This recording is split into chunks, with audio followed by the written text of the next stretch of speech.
Welcome to Jaya's homely kitchen. ഇന്ന് നമുക്ക് വൻപയർ ഉപയോഗിച്ച് പുഴുക്ക് തയ്യാറാക്കുന്നത് എങ്ങനെയാണെന്ന് നോക്കാം.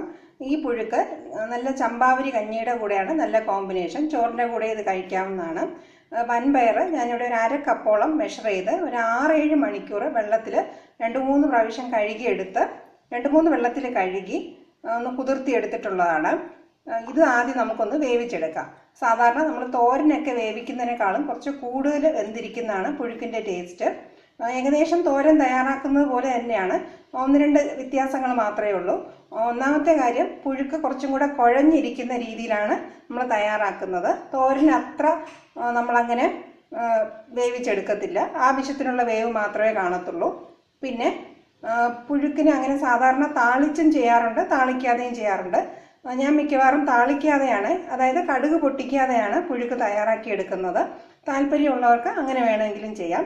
ആദ്യം നമുക്ക് ഈ വൻപയർ കുറച്ച് ഉപ്പും ഇട്ട് ആവശ്യത്തിനുള്ള വെള്ളവും വെച്ച് കുക്കറിൽ വേവിച്ചെടുക്കാം. ഇതിപ്പോൾ ഞാനൊരു 6-7 മണിക്കൂർ കുതിർത്തിയിട്ടുള്ളത് കൊണ്ട് ഒരു 2 വിസിലിൽ തന്നെ നന്നായിട്ടിത് വെന്ത് കിട്ടും. ആദ്യം നമുക്കിത് ഒന്ന് നന്നായിട്ട് വേവിച്ചെടുക്കാം. ഇവിടെ ഞാനൊരു 10-15 ചെറിയ ഉള്ളിയും 4 വറ്റൽമുളകും 5-6 അല്ലി വെളുത്തുള്ളി എടുത്തിട്ടുണ്ട്. അപ്പോൾ പുഴുക്കിന് വെളുത്തുള്ളി ചേർക്കണം എന്നുള്ളത് നിർബന്ധമില്ല. പക്ഷേ നമ്മൾ ഈ പയർ വർഗ്ഗങ്ങൾ കഴിക്കുമ്പം എല്ലാവർക്കും അത് ബുദ്ധിമുട്ടുണ്ടാക്കാതിരിക്കണമെന്നില്ല. ഡൈജഷൻ പ്രോബ്ലം ഉള്ളവർക്ക് അത് ബുദ്ധിമുട്ടായിരിക്കും. അപ്പം അങ്ങനെയുള്ള സിറ്റുവേഷനിൽ വെളുത്തുള്ളിയും കൂടെ ചേർത്ത് കൊടുക്കാവുന്നതാണ്. അതിൻ്റെ ടേസ്റ്റ് ഇഷ്ടമില്ല എന്നുള്ളവർക്ക് അത് ഒഴിവാക്കുകയും ചെയ്യാം. ഈ വെളുത്തുള്ളിയും വറ്റൽമുളകും ചെറിയ ഉള്ളിയും കൂടെ ചേർത്ത് നമുക്കൊന്ന് ചതച്ചെടുക്കാം. വെളുത്തുള്ളിയും വറ്റൽമുളകും ഉള്ളിയും കൂടെ 1-2 ഇങ്ങനെ ചതച്ചെടുത്തിട്ടുണ്ട്. ഈ പുഴുക്കെല്ലാം നമ്മൾ പൊതുവേ തയ്യാറാക്കേണ്ടത് വെളിച്ചെണ്ണയിലാണ്. അതാണ് നല്ല ടേസ്റ്റ് കിട്ടുന്നത്. ഇനിയിപ്പം ഇതിൻ്റെ എരിവ് കുറവാണെന്ന് തോന്നുന്നവർക്ക് കുറച്ച് മുളക് പൊടിയും കൂടെ വേണമെങ്കിൽ ചേർത്ത് കൊടുക്കാം. കുറച്ചും കൂടെ ഒരു കളർ കിട്ടും. ഇല്ല എങ്കിൽ വറ്റൽമുളക് തന്നെ ഓരോരുത്തരുടെ എരിവിനനുസരിച്ച് വ്യത്യാസം വരുത്താവുന്നതാണ്. ഒരു പാൻ ചൂടാക്കാനായിട്ട് വെച്ചിട്ടുണ്ട്. അതിനകത്ത് വെളിച്ചെണ്ണ ഒഴിച്ചു കൊടുക്കാം. ഞാനിവിടെ 2 ടീസ്പൂൺ വെളിച്ചെണ്ണ മാത്രമേ എടുത്തിട്ടുള്ളൂ. കാരണം ഞാൻ ഇതിൻ്റെ കൂടെ ഒരു പിടി നിറച്ച് തേങ്ങയും കൂടെ ചേർത്താണ് ഇത് തയ്യാറാക്കുന്നത്. തേങ്ങയുടെ അളവ് വേണമെങ്കിൽ കുറച്ച് കുറയ്ക്കുകയും ചെയ്യാം, ഇതിലും കൂടുതൽ വേണമെങ്കിലും ചേർക്കാം. അത് ഓരോരുത്തരുടെ ഇഷ്ടത്തിനനുസരിച്ച് ചേർക്കാവുന്നതാണ്. ഈ വെളിച്ചെണ്ണയിൽ നമ്മൾ ഈ ചതച്ച് വെച്ചിട്ടുള്ള കൂട്ട് നന്നായിട്ട് വഴറ്റിയെടുക്കണം. ഇതിൻ്റെ പച്ച മണമെല്ലാം മാറി നല്ലൊരു മണം കിട്ടും. ഈ വെളിച്ചെണ്ണയിൽ ചെറിയ ഉള്ളി മൂത്ത് വരുമ്പോൾ നല്ലൊരു മണമാണ്. ആ മണം വരുന്നത് വരെ നമുക്കിത് വഴറ്റിയെടുക്കാം. കഴിവതും ലോ ഫ്ലെയിമിൽ വെച്ച് ഇത് ചെയ്യുന്നതാണ് നല്ലത്. വൻപയർ നന്നായിട്ട് വേവിച്ചെടുത്തിട്ടുണ്ട്. കുറച്ച് വെള്ളവും കൂടെ അതിനകത്തുണ്ട്. അപ്പം 2 വിസിലല്ല വേകുന്നതെങ്കിൽ 1-2 വിസിലും കൂടെ വെച്ച് ആവശ്യത്തിന് വേവിച്ചെടുക്കുക.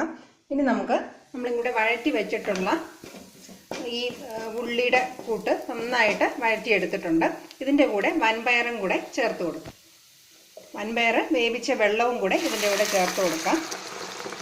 എല്ലാം കൂടെ നന്നായിട്ട് മിക്സ് ചെയ്ത് ഒന്ന് 3-4 മിനിറ്റ് ഇതൊന്ന് അടച്ചു വയ്ക്കാം. ഈ വൻപയറിൽ ഈ എരിവും ഉള്ളിയുടെ ഫ്ലേവറും ഒക്കെ ഒന്ന് പിടിക്കാൻ വേണ്ടിയിട്ടാണ്. അങ്ങനെ ഇതിൻ്റെ വെള്ളം ഒന്ന് കുറുകി വരണം. അതിനായിട്ട് നമുക്ക് അടച്ചു വെച്ചതൊന്ന് ഒന്നുകൂടെ ഒന്ന് തിളപ്പിച്ചെടുക്കാം.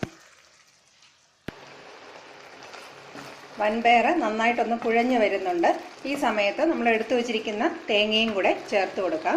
തേങ്ങയും കൂടെ ചേർത്ത് ഒരു 2-3 മിനിറ്റ് നന്നായിട്ടൊന്ന് മിക്സ് ചെയ്ത് ഇത് കുറച്ചും കൂടെ നല്ല കട്ടിയായിട്ട് തിക്കായിട്ട് കിട്ടണം. തേങ്ങ കുറച്ച് കൂടുതലാണ് ഞാൻ ചേർത്തിട്ടുള്ളത്. ഓരോരുത്തരുടെ ഇഷ്ടത്തിനനുസരിച്ച് അളവ് വ്യത്യാസം വരുത്താവുന്നതാണ്.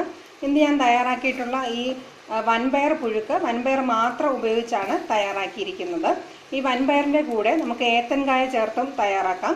ഈ വൻപയർ വേവിക്കുന്ന സമയത്ത് ഒരു ഏത്തൻകായും കൂടെ അതിൻ്റെ കൂടെ ചേർത്ത് വേവിച്ചെടുത്ത് ഇതേ രീതിയിൽ തയ്യാറാക്കിയെടുക്കാം. ഏത്തൻകായ്ക്ക് പകരം ചേന ചേർത്ത് കൊടുത്തും തയ്യാറാക്കാറുണ്ട്. ഏത്തൻകായും ചേനയും കൂടെ ചേർത്ത് വേണമെങ്കിൽ നമുക്കിത് തയ്യാറാക്കിയെടുക്കാം. വൻപയറിൻ്റെ കൂടെ ഏത്തൻകായ ചേർത്ത് തയ്യാറാക്കുന്നതും ചേന കുറച്ചും കൂടെ ടേസ്റ്റ് ആയിരിക്കും. കുറച്ചും കൂടെ നമുക്കിത് കൊഴുത്ത് കിട്ടുന്ന പോലെ തോന്നും. ഇങ്ങനെ വൻപയർ മാത്രം വേണമെന്നുള്ളവർക്ക് അങ്ങനെ വേണമെങ്കിലും തയ്യാറാക്കി എടുക്കാവുന്നതാണ്. ഇനി ഏറ്റവും അവസാനമായിട്ട് ഇതിൻ്റെ കൂടെ കുറച്ച് കൂടുതൽ കറിവേപ്പില ചേർത്ത് കൊടുക്കുക. നല്ല ഫ്രഷായിട്ടുള്ള കറിവേപ്പില ചേർത്ത് കൊടുത്ത് ഇതൊന്ന് അടച്ചു വെച്ച് 2-3 മിനിറ്റിന് ശേഷം നമുക്കിത് ഉപയോഗിക്കാം. വളരെ രുചികരമായ വൻപയർ പുഴുക്ക് തയ്യാറായി കഴിഞ്ഞു. ഇത് കഞ്ഞിയുടെ കൂടെയാണ് ഏറ്റവും നല്ല കോമ്പിനേഷൻ. ചോറിൻ്റെ കൂടെയും കഴിക്കാവുന്നതാണ്. ഈ റെസിപ്പി എല്ലാവർക്കും ഇഷ്ടപ്പെട്ട് കാണുമെന്ന് വിചാരിക്കുന്നു. ഇതെല്ലാവരും തീർച്ചയായിട്ടും ട്രൈ ചെയ്ത് നോക്കുക. Thank you for watching my video.